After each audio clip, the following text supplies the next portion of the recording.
Politisi Partai Demokrasi Indonesia Perjuangan, Basuki Cahayapurnama alias Ahok, akhirnya muncul ke publik.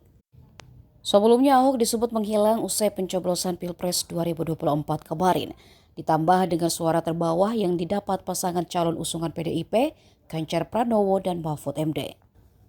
Setelah isu tersebut, Ahok tampil di kanal YouTube Mary Riana.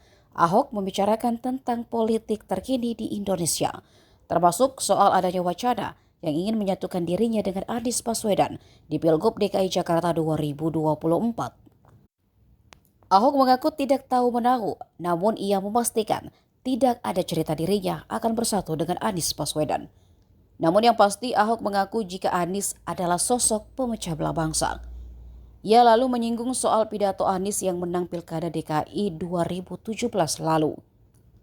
Saat itu Anies justru berpidato dengan mengatakan jika Jakarta sudah kembali ke pangkuan pribumi.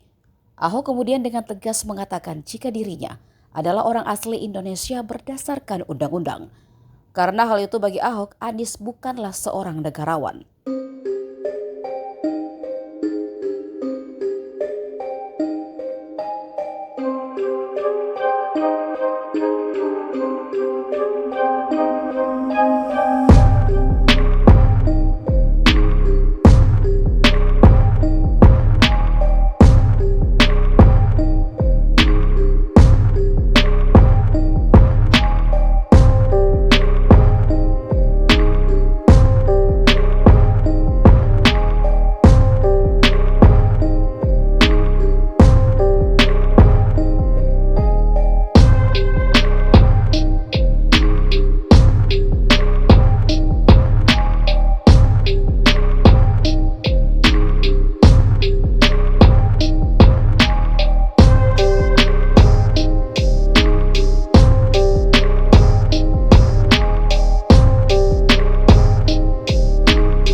Download Tribun X sekarang, menghadirkan lokal menjadi Indonesia.